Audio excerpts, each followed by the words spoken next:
Geography का lesson second करेंगे, the origin and the evolution of the earth, पृथ्वी की उत्पत्ति और विकास है। तो देखो, पृथ्वी की उत्पत्ति के बारे में बहुत से भूगोलविद आए, बहुत से वैज्ञानिक आए, उन्होंने अपने अपने सिद्धांत दिए और उनके सिद्धांत किस प्रकार हैं, किसने किस तरह के सिद्धांत दिए, आज हम इस लेसन में पढ़ेंगे। तो जो पृथ्वी की उत्पत्ति थी उसके बारे में भूगोलवेताओं ने दो तरह के सिद्धांत दिए हैं। एक तो आरंभिक सिद्धांत और दूसरा है आधुनिक सिद्धांत। आरंभिक सिद्धांत कौन से थे? जो बहुत ही पहले दिए गए थे, लेकिन वो क्या ज़्यादा उनके सिद्धांत ज़्यादा सक्सेस नहीं रहे। इसके बाद आधुनिक सिद्धांत के ऊपर जोर दिया गया और अब हम देखेंगे कि आरंभिक सिद्धांत कौन से थे, किस वैज्ञानिक ने दिए थे। तो देखो, जब पृथ्वी की उत्पत्ति के बारे में सवाल उठता है तो सबसे पहले जर्मनी के दार्शनिक इमैनुएल कांट 1755 में अपना एक सिद्धांत देते हैं और बताते हैं कि पृथ्वी किस तरह बनती है। न्यूटन के गुरुत्व नियम पर आधारित उन्होंने सिद्धांत दिया। तो हमें पता है कि न्यूटन ने कौन सा सिद्धांत दिया था? गुरुत्वाकर्षण का सिद्धांत दिया था, लेकिन इसका ज़्यादा जिक्र नहीं किया गया। इसके नियम को अच्छे से दूसरे जो भूगोलवेता रहे हैं उन्होंने नहीं माना, इसका ज़्यादा जिक्र भी नहीं किया गया। अब इसके बाद एक महान वैज्ञानिक आते हैं, भूगोलवेता लाप्लास का निहारिक का परिकल्पना।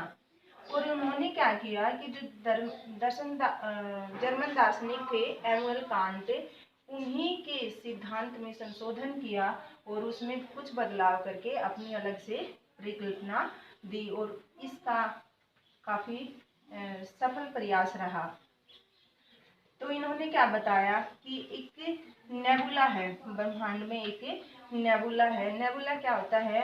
गैस, धूल, धुएं का एक बहुत बड़ा बादल होता है।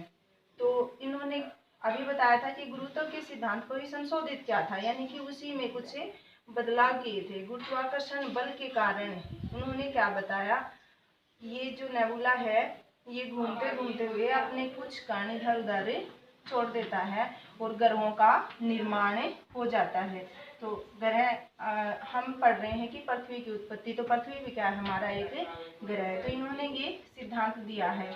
आपकी बुक के अकॉर्डिंग हम ज़्यादा गहराई में नहीं जाएंगे, सिर्फ जितना दिया गया है उतना ही बता रही हूँ कि इस तरह इन्होंने बताया कि जो आपस में इसके घूमते हैं कण और इन्हीं से इनका विस्तार होता गया और ग्रह का निर्माण होता गया। इसके बाद चैम्बरलिन और मोल्टन आते हैं। ये क्या कहते हैं भाई? इन्होंने बताया कि सूर्य क्या है? एक तारा है। तो सूर्य एक ग्रह न होकर तारा है और पृथ्वी के सबसे नजदीक तारा कौन सा बताया गया है भाई? सूर्य बताया गया है। और सबसे चमकीला तारा कौन सा होता है? साइरस होता है। तो इन्होंने बताया कि सूर्य है ये भी एक तारा है और इसके पास एक दूसरा तारा भ्रमण करता है इसके आसपास और इसकी गुरुत्वाकर्षण शक्ति के कारण अपनी तरफ सूर्य को खींच लेता है और सूर्य की जो आकृति थी कुछ इस प्रकार की बन जाती है, सिगार की आकृति का, यानी कि गुरुत्वाकर्षण के कारण अपनी तरफ खींचेगा। जैसे पानी वो ज्वार भाटा में पानी ऊपर की तरफ खींचता है गुरुत्वाकर्षण की शक्ति के कारण, तो इसने भी इसको अपनी तरफ खींच लिया और सूर्य से एक भाग ये खींचते खींचते बिल्कुल अलग हो गया और एक अलग से ग्रहों का निर्माण हुआ, यानी कि एक ये पदार्थ निकला सूर्य से और इसी पदार्थ से इन्होंने बताया कि जो ग्रह हमारे उनका निर्माण होता है। तो चैम्बरलिन ने ये सिद्धांत दिया था। अब आते हैं इसके बाद ओटो स्मिथ और निहारिका परिकल्पना। ओटो स्मिथ की निहारिका परिकल्पना, वो क्या बताते हैं? इन्होंने भी क्या बताया? सूर्य है और सूर्य के चारों तरफ क्या बताए कि गैस और धुएं के बहुत बादल छाए हुए थे और उनमें क्या था? हीलियम और हाइड्रोजन गैसें थी और इनके टकराने से कुछ कण या कुछ पदार्थ बाहर निकलते हैं और वे विस्तारित होकर ग्रहों का निर्माण कर लेते हैं। इस तरह से अनेक दार्शनिक आते हैं और अपने अपने विचार पृथ्वी की उत्पत्ति के बारे में देते हैं, लेकिन इनके जो सिद्धांत थे ये ज़्यादा कामयाब नहीं रहते हैं।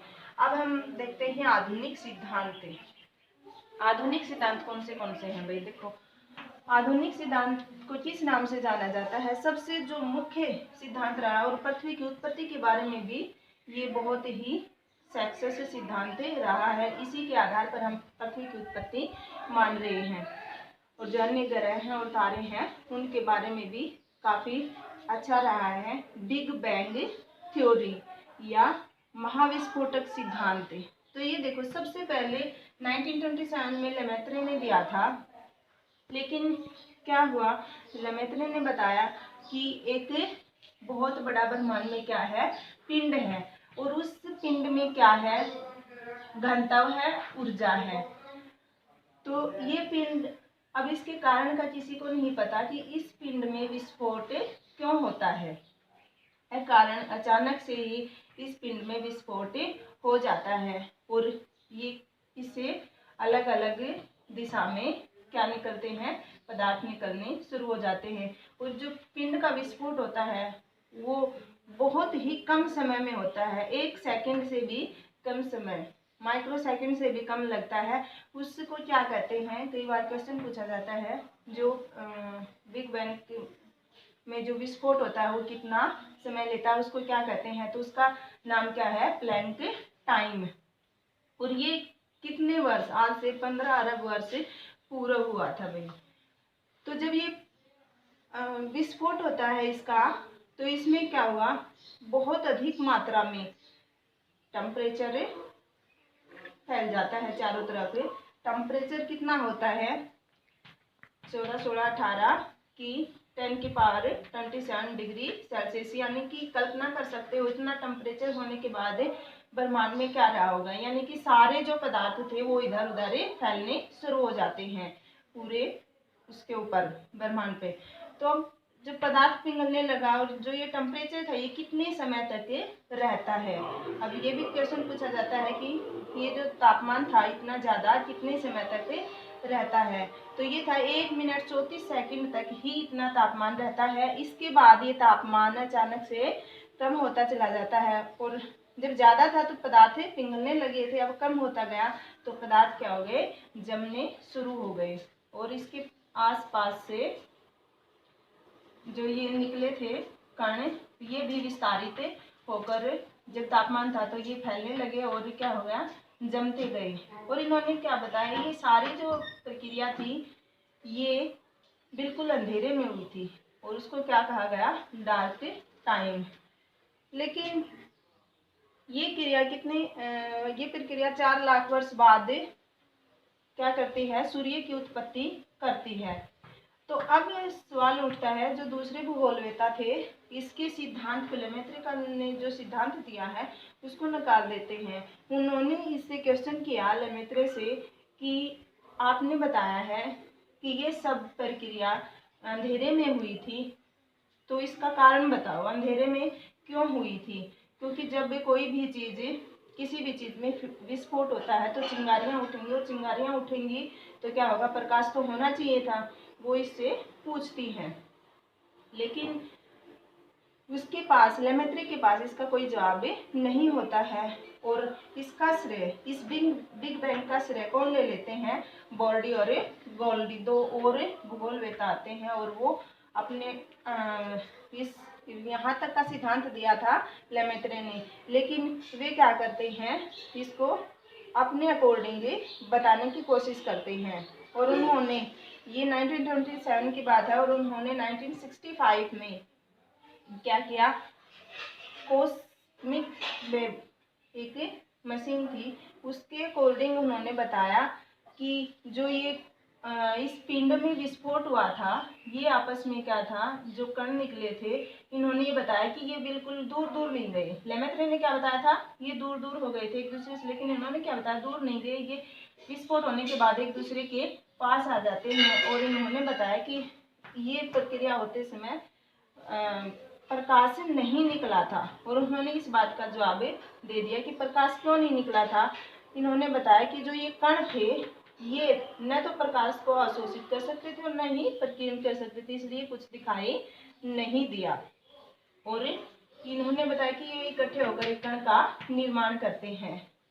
लेकिन बाद में जो ये बुक आई थी, जो ये मशीन थी कॉस्मिक वेब, तो इस बुक मशीन के अकॉर्डिंग क्या कहा गया कि जब किसी भी चीज़ में विस्फोट होता है तो वो एक दूसरे से पास न आकर हमेशा दूर दूर जाकर गिरेंगी। और जो बॉर्डी थे और गोल्डी थे, दूसरे जो भूगोलवेता थे, उन्होंने इनकी बात को नकार दिया कि सही बात है कि विस्फोट होने के बाद चीज़ें पास नहीं आती हैं, वो दूर दूर जाती हैं और दोबारा से लेमेत्रे का ही नाम आ जाता है।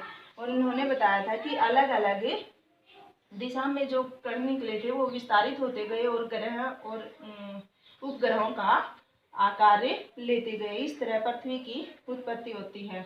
और क्यों पृथ्वी भी हमारा क्या है, ग्रह है। अब तारे और ग्रह में क्या अंतर है भाई? देखो, तारा क्या होता है, तारा असंख्य मात्रा में होता है और दूसरा जो ग्रह होते हैं उनकी मात्रा संख्या कितनी है, मात्र 8 है भाई। दूसरा, तारे होते हैं अपने खुद के प्रकाश से चमकते हैं और ये